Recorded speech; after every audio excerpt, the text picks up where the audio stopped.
Bonjour à tous et bienvenue sur ma chaîne. Alors aujourd'hui, dans cette série consacrée à l'affûtage des outils de tour à bois, je vais réaliser avec vous un banc pour tourer à meuler, pour débutants et petit budget. Alors nous réaliserons également aujourd'hui le premier accessoire pour supporter et guider les outils sur le touret. Donc il s'agira d'une platine réglable pour supporter les outils qui vous permettra d'affûter les planes, les bédanes, les grains d'orge et les racloirs. Alors, je ne peux pas commencer sans vous présenter les deux méthodes fondamentales utilisées pour couper du bois. Donc le rasage et le grattage. Donc je vous montre des exemples, le bois est rasé. Vous avez évidemment le rabot. Le rabot rase le bois. Premier exemple. Deuxième exemple,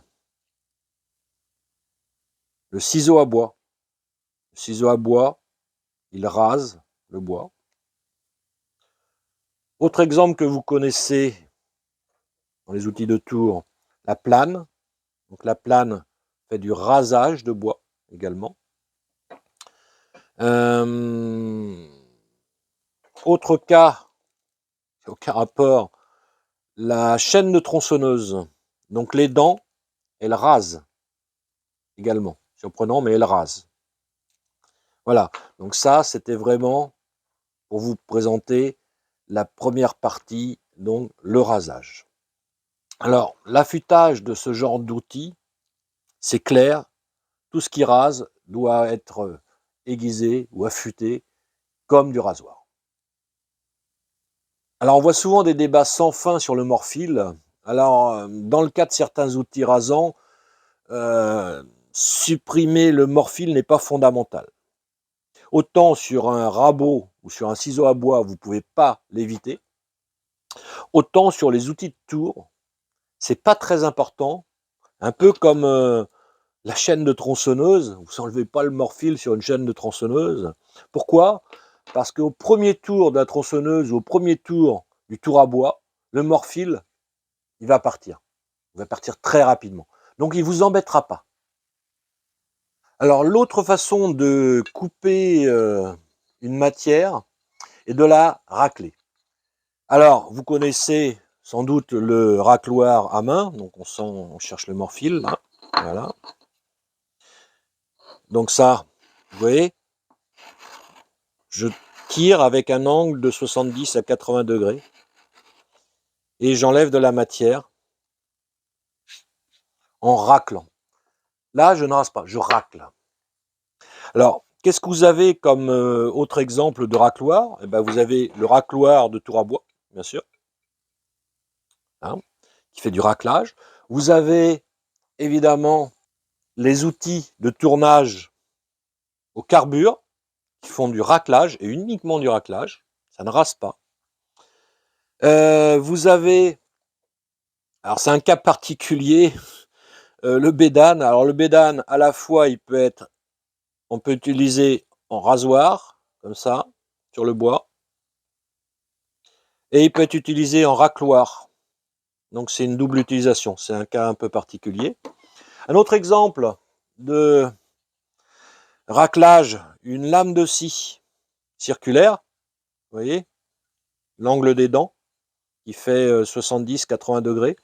Lui, ça coupe en raclant également. Donc pour continuer, chose très importante, les outils qui raclent doivent avoir un morphile. Que ce soit un grattoir pour tour à bois, un grattoir évidemment à main, il doit y avoir un morphile. Alors, dans le cas des outils carbure, c'est un peu particulier parce que le carbure, en réalité, ça affûte pas complètement. C'est des grains qui sont assez grossiers et vous ne vous en rendez pas compte, mais en fait, vous faites de l'arrachement. C'est très propre, mais c'est de l'arrachement, c'est du grattage.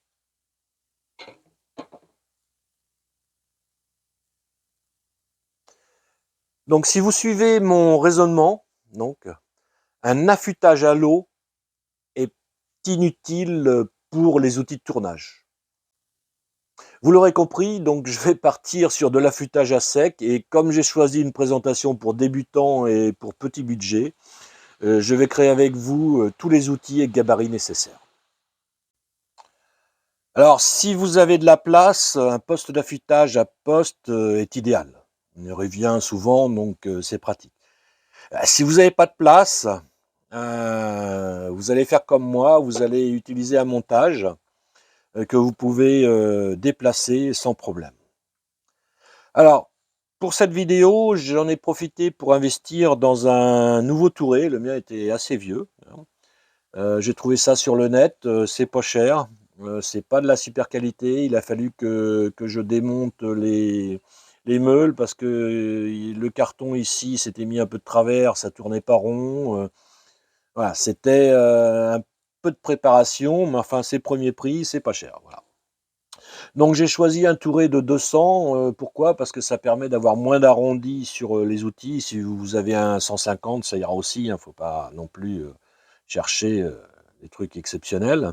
La largeur de la meule, alors prenez le maximum de ce que vous trouvez. Pourquoi? Parce que dans le cas des gouges, vous allez avoir besoin d'un peu de largeur pour faire des affûtages type Ellsworth.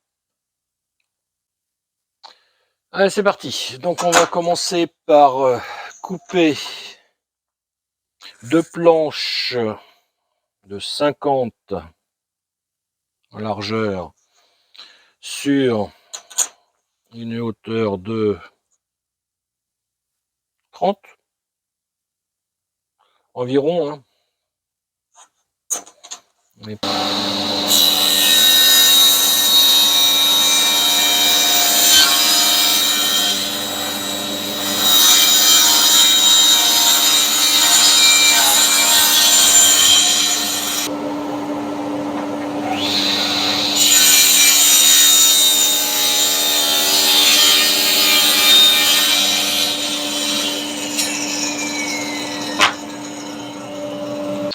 Voilà, il va vous falloir un carré de métal, un tube carré, hein, qui va servir de coulisse des outils. Vous allez comprendre tranquillement. Donc, qu'est-ce qu'il faut que je fasse? Il faut que je coupe des petits tasseaux de la hauteur du tube. Alors, le tube, c'est quoi? 24,9. Est-ce que c'est à peu près 25? Ouais, c'est pas très constant tout ça. 25,9. 25, bon. On va couper à 25. Et des poussières, on va plutôt taper 25,2 pour avoir un tout petit peu de jeu. J'aime bien avoir un peu de jeu. C'est plus facile à rectifier si ça bouge. Parce que quand c'est du métal comme ça, vous ne pouvez pas trop reprendre l'épaisseur. Donc je vais tout de suite faire des petits tasseaux de 25,2 de haut. Voilà.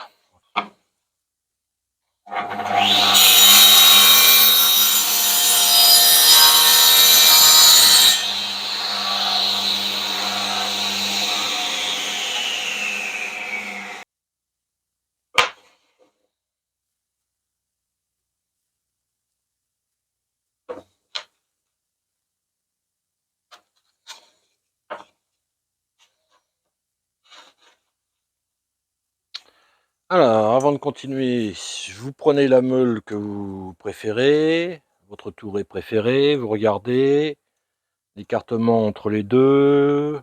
Alors moi j'ai 31,5, hein, vous n'aurez pas forcément la même chose suivant votre touret. Donc c'est parti, 31,5.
Donc voilà, cette plateforme est terminée, c'est très simple, hein.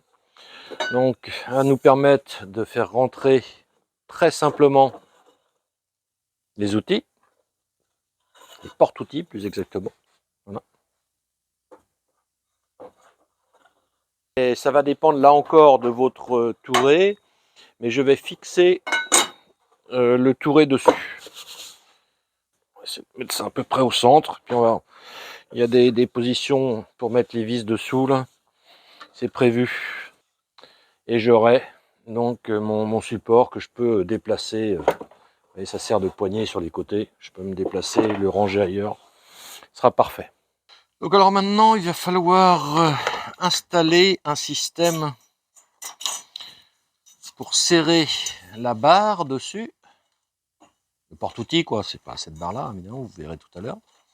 Donc voilà, donc il va falloir que je mette un écrou noyé là-dedans, dans le bois, et une vis pour venir serrer.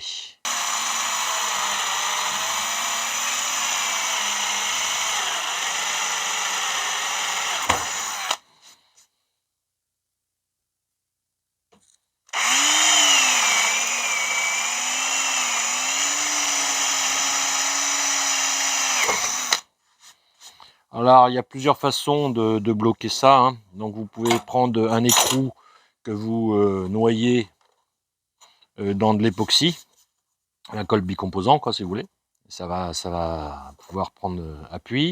Autre solution, vous avez des petites inserts qui se vissent. Là, c'est des petits trucs comme ça, là. Donc, pour les insérer, on prend une vis, un écrou. Voilà. Les blocs. Voilà. Et là, on va visser tout ça. En essayant d'être le plus droit possible. C'est bon. Et donc là, vous voyez, avec ce genre de pièces, vous allez pouvoir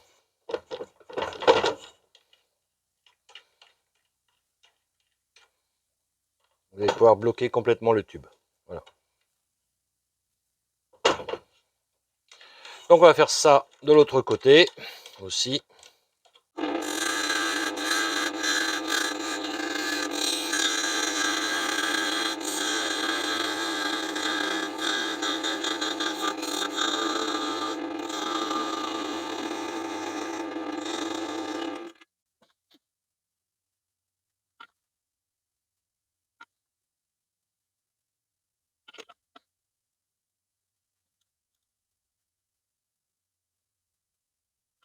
Donc voilà, les petits bloqueurs sont finis.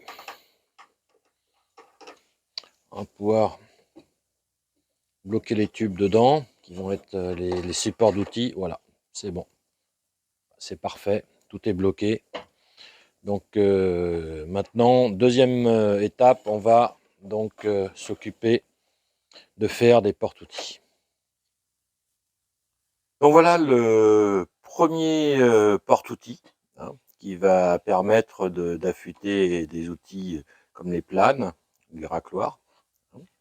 C'est relativement facile à faire.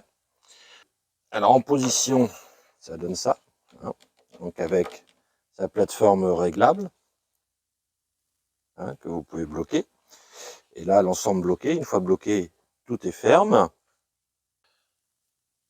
Ah voilà, on commence le support droit, on va dire.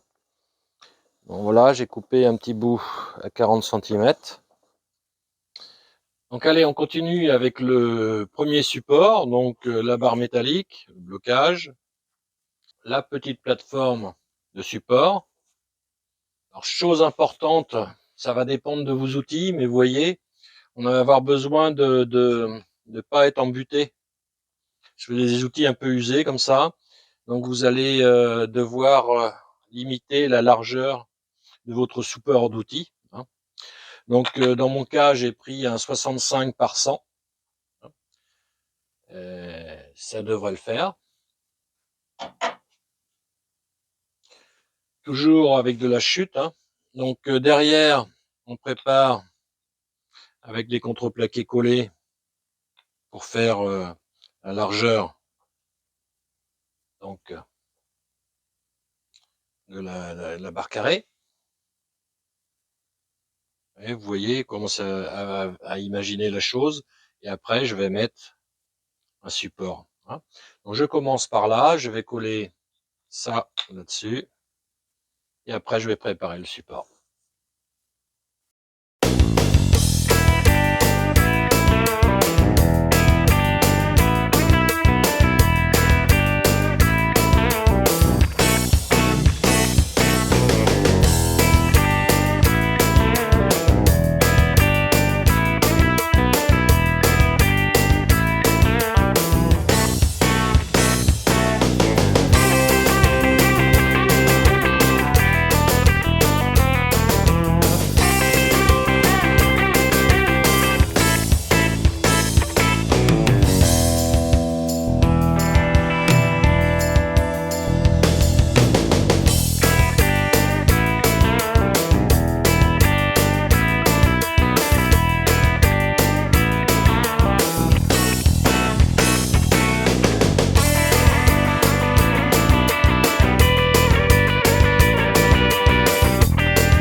Donc voilà à quoi ça va ressembler.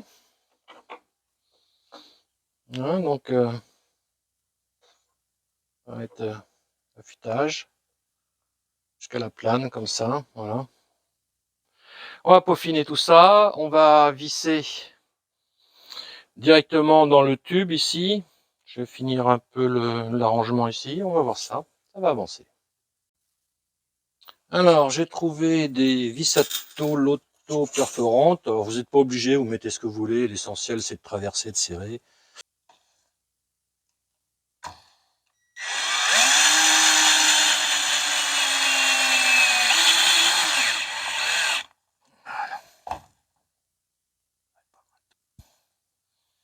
On voit les vis, elles sont rentrées dedans. C'est très très costaud. Ça a une rigidité exceptionnelle. Alors, j'ai trouvé un petit TRCC qui traverse l'ensemble. Une petite rondelle. Alors, ce que je voulais vous montrer, c'est la hauteur de la plateforme. Vous avez vu par rapport à la meule. Alors, normalement, la hauteur d'une plateforme, par principe, c'est la hauteur du centre de la meule. Alors, vous voyez que ici, j'ai 17,5, alors que la meule fait 16,5. Alors, pourquoi j'ai rajouté 1 cm? C'est que lorsque je veux faire des ajustages au-delà de 30, je n'arrive pas à avoir l'angle parce que mon outil vient toucher le carter de protection de la meule. Donc j'ai remonté mon outil, ma plateforme, d'1 centimètre. Ça me permet ainsi de pouvoir faire ces affûtages.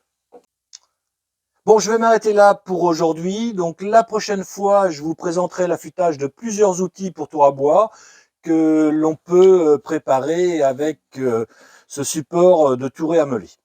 Alors nous verrons le racloir, le grain d'orge, le bédane et la plane. N'hésitez pas à vous abonner et à cliquer sur la cloche pour être au courant de la sortie des différents épisodes sur l'affûtage des outils de tour à bois. Allez, à bientôt sur ma chaîne.